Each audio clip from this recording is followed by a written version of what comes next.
नमस्कार मित्रांनो, अस्सल हाताची चव या मराठी यूट्यूब चॅनलमध्ये तुम्हा सर्वांचं स्वागत आहे. तर आजच्या व्हिडिओमध्ये आपण बघणार आहोत खमंग आणि खुसखुशीत अशा तिखट पुऱ्या. ह्या पुऱ्या बनवायला जास्त मेहनत लागत नाही, पण खायला एकदम चविष्ट लागतात. त्यामुळे हे एकदा नक्की ट्राय करा. ह्या पुऱ्या तुम्ही 7-8 दिवस ही ठेवू शकता. तर चला सुरुवात करूया. यासाठी मी 4-5 हिरव्या मिरच्या घेतलेल्या आहेत, 7-8 लसणाच्या पाकळ्या घेतलेल्या आहेत आणि 1 चम्मच जिरे घेतलेले आहे. याचे आपल्याला वाटण करून घ्यायचे आहे. आता यासाठी लागणारे पीठ घेणार आहोत. 1 वाटी गव्हाचे पीठ घेतलेले आहे, त्याच वाटीने अर्धी वाटी ज्वारीचे पीठ घेतलेले आहे व 1 पाव वाटी बेसन घेतलेले आहे. आता हे तिन्ही पीठे एकत्र चांगले मिक्स करून घ्यायचे. म्हणजे बेसनामध्ये थोड्या गुठळ्या असतात त्या फोडून घ्यायच्या आणि एकजीव करून घ्यायचे आहे. आता आषाढ महिना चालू झालेला आहे. आषाढ म्हणले की कित्येक महाराष्ट्रातून कित्येक घरचे लोक वारीला जातात. वारीमध्ये 7-8 दिवसासाठी तरी लागणारे खायचे काहीतरी बनवायचे असते. म्हणून ह्या तिखट पुऱ्या बऱ्याच घराघरात केल्या जातात. म्हणूनच याला विशेषतः आषाढ स्पेशल पुऱ्या अशा म्हणतात. मित्रांनो, हे खायला खूप खमंग लागतात.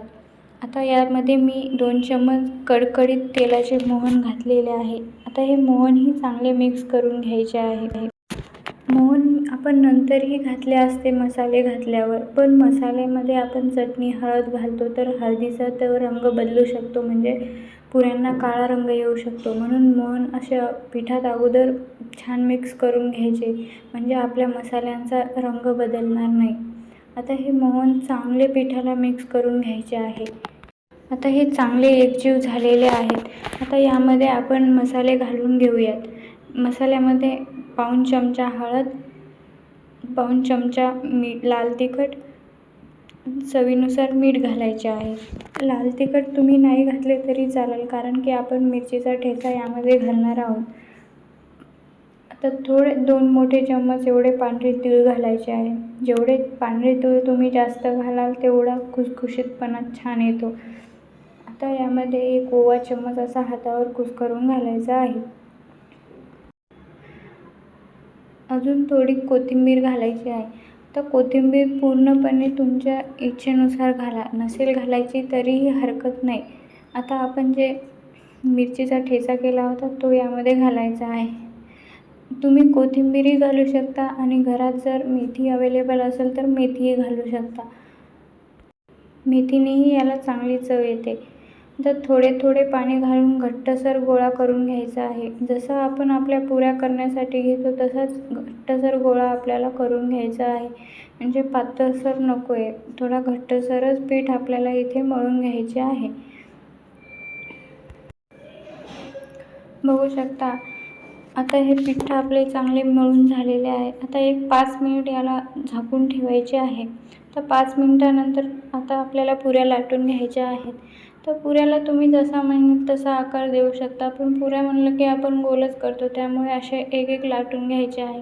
यामध्ये आपण ज्वारीचे पीठ घातलेले आहे म्हणून असे पुरीचे तोंड फुटते मित्रांनो. तर तुम्ही कशाच्याही आकाराने, वाटीच्या किंवा कशाच्याही सहाय्याने याचा आकार गोल करू शकता. बघू शकता हे पुरीचा थोडेसे तोंड फाटलेले आहेत. तर मी इथे असे वाटीने याचा आकार गोल करून घेतला आहे. आणि तुम्हाला जर नसेल करायचा तर काही हरकत नाही, तशाही तुम्ही ठेवू शकता.